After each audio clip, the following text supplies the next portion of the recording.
Olá, bem-vindos ao Pão de Ló. Luísa, o Jorge e a Emília vão casar-se e a Emília romanticamente pergunta-lhe: e agora, meu querido, tudo o que é teu é meu? Não é bem assim. Quando alguém se decide casar, além do catering, é essencial decidir o regime de bens que vai ser adotado e é isso que vai definir a resposta do Jorge à Emília. Em Portugal, os noivos podem escolher um de 3 regimes de bens: a comunhão de adquiridos, a comunhão geral ou a separação de bens. O regime regra, não é preciso dizer nada, é o default, é o regime de comunhão de adquiridos. Neste regime há 2 tipos de bens: os bens próprios de cada um dos cônjuges e os bens comuns. Os bens próprios são aqueles que os noivos já tinham antes de se casarem e que continuam só seus depois do casamento. Os bens comuns do casal serão os bens que cada um, ou os 2 conjuntamente, adquirirem depois do casamento e que passam a ser propriedade dos 2.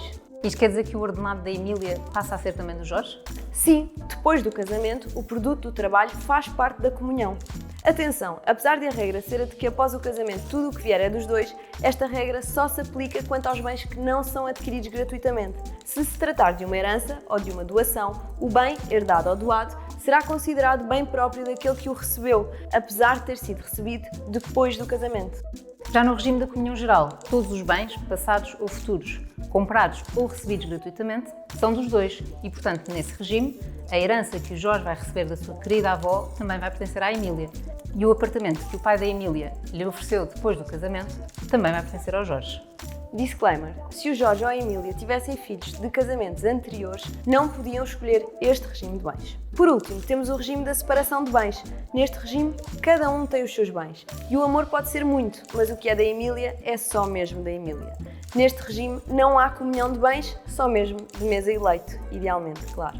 Se a Emília e o Jorge comprarem uma casa a meias, então serão ambos proprietários da mesma, claro. Atenção, este é o regime obrigatório se algum dos noivos tiver mais de 60 anos. É uma previsão da lei para evitar os chamados golpes de baú. Atenção também a outra coisa: em caso de morte de um dos membros do casal, mesmo que estejam casados em separação de bens, aquele que sobreviver é sempre herdeiro do outro. Há quem pense que, caso os seus filhos portem mal, podem ameaçá-los com uma exclusão da herança para os convencer a serem bons filhos. Mas isto é mais um mito. É verdade que é possível deserdar um filho, mas é bastante difícil.